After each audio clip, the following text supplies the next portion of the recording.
Every nation has a core philosophy that shapes identity, but how nations build that identity is follows two different paths.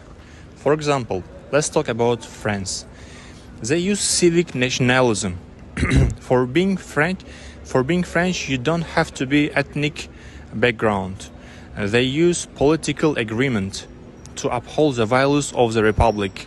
First is liberty, second is equality, and third is fraternity. On the other hand, Japan, they relies on cultural nationalism. It means their identity is anchored deeply in history, language, and cultural roots that prioritize social harmony. Models works well, but these two countries these days facing a big problems. French, French is suffering and kind of facing a problem with how to adapt the value of the country to modern and multicultural society. But also Japan is facing problem massive democratic crisis to forcing them think again about cultural boundaries. And all about this we talk in this video. Hello everyone. The objectives of our study are to compare the national philosophies of France and Japan and understand how they contribute to nation building. We also examine the differences between value-based and culture-based national identity, the relation between patriotism and nationalism, and the role of diversity in shaping national unity. Through the study, we aim to understand how the both countries maintain social cohesion in changing world. Now I will talk about how different countries create national unity, patriotism, and strong sense of belonging among their people. For this comparison, chose France and Japan because they represent two different approaches to building national identity. France focuses more on shared political values. This include liberty, equality, and the idea that people become united through common national principles, regardless of their background. On the other hand, Japan focuses more on shared culture and traditions. National unity in Japan is often strengthened through common language, historical identity, cultural values, and social harmony. This comparison is important because many countries today face challenges caused by globalization and increased social diversity. Some societies struggle to maintain unity, while others try to preserve their identity in the rapidly changing world. By studying France and Japan, we can understand how different national philosophies contribute to building social cohesion and patriotism. Even though their methods are different, both countries aim to achieve the same goal, creating a stronger, more united society where people feel connected to their nation. Imagine that you wake up tomorrow in a country where everyone speaks the same language, everyone eats the same food, and celebrates the same traditions. Sounds like a nation, right? Not necessarily. Now imagine another country where people come from different cultures and religions, but they all respect the same laws, believe in equality, and work together for a common future. Is that also a nation? This raises an interesting question. What truly defines a nation? Is it shared values or shared culture? A nation is a group of people who share a common identity and a strong sense of belonging, usually through language, culture, history, and values. While both shared values and shared culture contribute to nation building, we believe that shared values play a more important role in ensuring unity and stability. To understand this better, let's first travel to France. In France, national identity is strongly based on republican principles such as liberty, equality, and fraternity. These principles form what we call the moral foundation of society. The moral foundation includes values such as justice, equality, respect, and responsibilities. These values guide citizens' behavior, promote social cohesion, and strengthen national identity. One important concept in France is laïcité, which means secularism. It ensures that every person is free to practice a religion or not practice any religion at all, while keeping religion separate from political affairs. As a result, France promotes a civic form of nationalism. People are united not because they all share the same culture, but they share common values and respect the same principles. This system helps create social cohesion and encourages citizens to work together despite their differences. However, France also faces challenges. Sometimes tensions are raised between culture or religious identities and national values. This shows that balancing diversity and unity is always easy. So, France demonstrates how shared values can unite people from different backgrounds and create a strong nation. But does that mean culture is less important? Not at all. In fact, many people argue that shared culture has an even greater influence because it shapes people's everyday lives. Let's now travel to Japan, the most cultural distinctive nations in the world. Japanese culture is built around the concept of wa, which means harmony. This cultural philosophy encourages people to prioritize collective well being over individual interests. The idea of war is influenced by Confucianism, Buddhism, and Shinto traditions. These influences have shaped social norms that emphasize politeness and conformity, mutual respect, and group consonance. Because these cultural values are deeply rooted in society, Japan is often recognized for being safe, orderly, and highly cooperative. Culture is often described as the software of society. It includes traditions, language, art, customs, and daily habits that are passed down from generation to generation. Unlike values, which can sometimes remain abstract ideals, culture is very visible in people's everyday actions and behaviors. This is why many people believe that culture has a powerful role in shaping national identity. Nevertheless, culture alone may not be enough to maintain unity in a modern and diverse society. Exactly. Shared values provide the common ground that allows people from different cultural backgrounds to live together peacefully. Friends show us the power of shared values. And Japan shows us the strength of shared culture. Both are essential elements of nation building too. However, however, if we must choose one as the foundation of national unity and stability, shared values remain the stronger factor because they can unite people despite their cultural differences. To sum up, a successful nation needs both shared values and shared culture. Culture gives people their identity, while values give them a common purpose. Together, they create a sense of belonging that transforms a population into a nation. Now let's look at this question from a philosophical perspective. First, utilitarianism asks us what creates the greatest happiness for the greatest number of people. Patriotism can help bring people together, create social harmony, and encourage citizens to contribute to their country. However, if nationalism becomes too extreme, it can lead to discrimination, exclusion of the other, and even conflict. So, from a utilitarian point of view, patriotism is positive as long as it promotes peace and well being. Next, deontology focuses on duties and moral responsibility.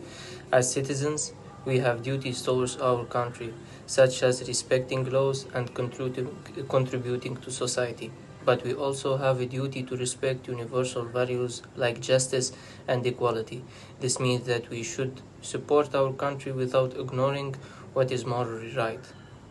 Virtue ethics focuses on character, means a good citizen should be loyal and patriotic, but also fair and respectful towards others. If nationalism becomes excessive, it can create arrogance or intolerance, which are not considered virtuous.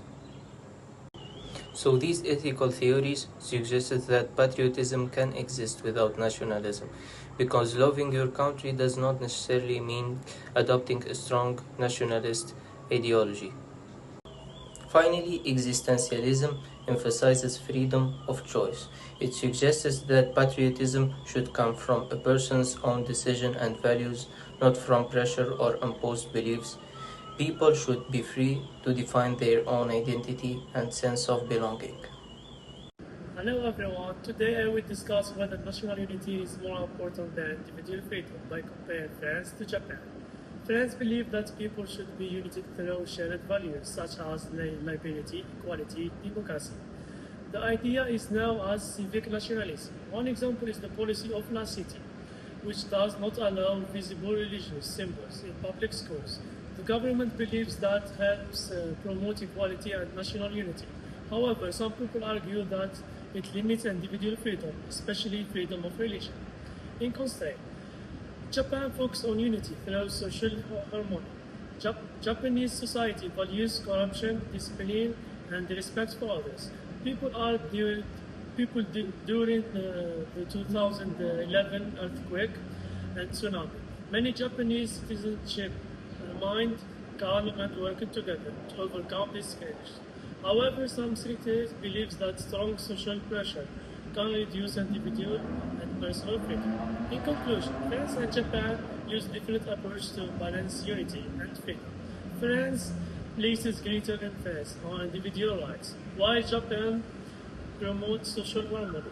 I believe both unity and freedom are important because a successful society needs stability, but also respect individual rights. Thank you. Should national philosophy evolve with time? Every country has a set of values and ideas that define who they are. But here's the question, should these ideas change with time? Today, we look at France and Japan to find out. First reason is that generations change. In Japan, national pride dropped from 57 in 1983 to only 39 in 28. Younger people just felt less connected to old traditions. In France, national identity is built around the French language, but today, English dominates everything, from social media to job markets. If philosophies don't adapt, they will become irrelevant. Reason number two is that the world changes. After World War II, France moved away from aggressive nationalism and embraced European integration. Same country, evolved philosophy. Japan still faces tension with China and Korea over its past, creating pressure either to hold firm or move forward. How to evolve the right way? Two simple rules. One, change must come from people, not from the top. And two, keep your core values, just update how you express them. France kept the love for the French language, but dropped the colonial attitude behind it. Japan also kept harmony and restraint, but redirected them towards peace instead of war. Stability matters too. In Japan, Shito gave people identity through war, defeat, and occupation. And in France, the French language survived revolution and political upheaval. Without an anchor, identity falls apart. Should national philosophy evolve? Yes, but carefully. Not evolution or continuity, evolution through continuity. Keep what matters, adapt how you show it. That is how national philosophy survives. A controversial question is asked: does diversity weaken the societies it inhabits? The fragmentation thesis says yes, and the evidence is hard to ignore. Robert Putnam of Harvard University didn't set out to challenge diversity. He believed in it, but his own data stopped him cold. After interviewing over 30,000 Americans across communities of every demographic composition, the conclusion was unavoidable. The more diverse the community, the less people voted, volunteered, and gave to charity. Trust didn't just fall between groups, it fell within them too. Japan tells a parallel story. The case of cultural homogeneity produced some of the lowest crime rates in the world, extraordinary social stability, and an economic recovery that turned a nation in ruins into one of the wealthiest on earth. Then there is France, a state built on the ideal that everyone is simply French. No race, no ethnicity, no difference. It seems like a beautiful idea. So why did it burn in 2005? Because Adida, Latin, and Balfour found that Muslim applicants with identical qualifications were receiving far fewer job interviews than Christians. The playing field French insisted was equal. It wasn't. If you refuse to name a problem, does it disappear or does it simply wait? France chose not to be the difference. France chose not to see the difference. Difference did not return the favor. But to stop here would be intellectually dishonest. Will Kamlika doesn't just defend diversity, he reframes it. Three claims, each sharper than the last. Diversity is the immune system of freedom. It forces a society to justify its values rather than simply inherit them. Also, democracy is not weakened by many voices, it's completed by them.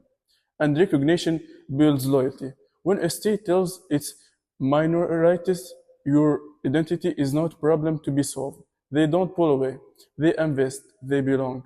Kamlika's provocation is simple. Diversity doesn't threaten cohesion. The refusal to engage with it does.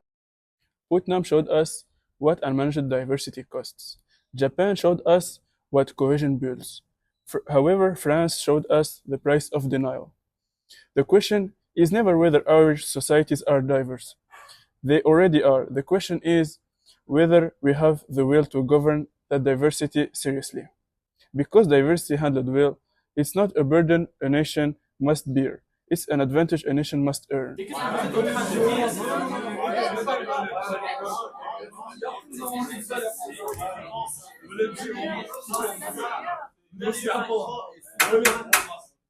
Court is now in session.